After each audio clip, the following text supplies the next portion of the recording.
पुराने देवनागरी शहर के किनारे, जहां टूटती हवेलियां और संकरी गलियां रात को भी पुरानी चीखों की गूंज संभाले रखती थीं, वहां अंजुम अपने पिता प्रकाश माम के साथ रहती थी। अंजुम एक मासूम, खूबसूरत और हिम्मत वाली लड़की थी। उसकी आंखों में नए सपने थे, लेकिन उसकी जिंदगी पर अंधेरा छाया हुआ था। कुछ महीनों से प्रकाश माम एक अजीब बीमारी से जूझ रहे थे। धीरे धीरे उनका शरीर पत्थर की तरह सख्त होता जा रहा था। हाथ हिलना बंद, पैर सुन्न, सांस भारी, जैसे मौत धीरे धीरे उन्हें खा रही हो। शहर के हर वैद्य, हकीम और तांत्रिक ने हाथ खड़े कर दिए। किसी के पास इलाज नहीं था। तब एक बूढ़ा फकीर बोला, इस बीमारी का इलाज सिर्फ एक के पास है, रक्त महल के सफेद वैम्पायर के पास। ये नाम सुनते ही सब लोग कांप उठते थे। शहर से दूर काले जंगलों और पहाड़ों के पार एक शाही महल था, रक्त महल। लोग कहते थे वहां एक अमर सफेद वैम्पायर रहता है, न बूढ़ा होता है न मरता है। चांदनी में उसका चेहरा बर्फ की तरह चमकता है। उसी रात तेज आंधी चली, प्रकाश माम की सांसें टूटने लगी। तभी घर के बाहर बिना घोड़ों का काला रथ आकर रुक गया। दरवाजा अपने आप खुला।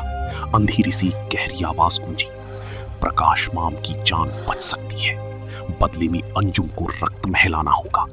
प्रकाश माम रो पड़ी, मैं अपनी बेटी को कैसे भेज दूं? अंजुम ने पिता की हालत देखी। उसकी आंखों से आंसू बहने लगे। उसने धीरे से कहा, अगर मेरी जान से पिता बच सकते हैं तो मैं चाहूंगी। अगली सुबह आंसुओं के साथ अंजुम काले रथ में बैठ गई। रथ अंधेरी जंगल की तरफ बढ़ चला और दूर पहाड़ पर रक्त महल की मीनारें खूनी चांद के नीचे चमक रही थी।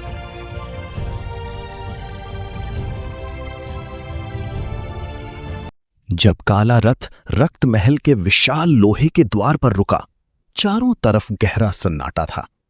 आसमान में लाल चांद लटक रहा था। महल की दीवारों पर बने पुराने चेहरे ऐसे लग रहे थे जैसे जिंदा हों। अंजुम का दिल जोर से धड़क रहा था। जैसे ही उसने जमीन पर कदम रखा, बड़े द्वार कराहते हुए खुद खुल गए। अंदर का दृश्य डरावना होते हुए भी शाही था। लाल गलीचे, बड़े शैंडलियर्स, काले संगमरमर के फर्श, पुरखों की तस्वीरें और हर तरफ ठंडी हवा। आंगन के बीच एक ऊंचा तख्त था। उस पर सफेद वैम्पायर बैठा था। उसका चेहरा सफेद, आंखें गहरी नीली, कपड़े राजसी और आवाज शांत थी। स्वागत है अंजुम।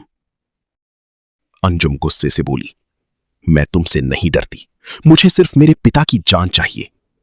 सफेद वैम्पायर हल्का सा मुस्कुराया, तुम्हारे पिता सुरक्षित हैं, इलाज शुरू हो चुका है।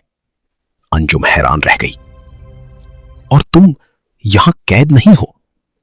जब तक तुम चाहो तुम्हें कोई हाथ भी नहीं लगा सकता। अंजुम चुप हो गई। उसने सोचा था वो राक्षस होगा, मगर उसकी आवाज में तहजीब थी।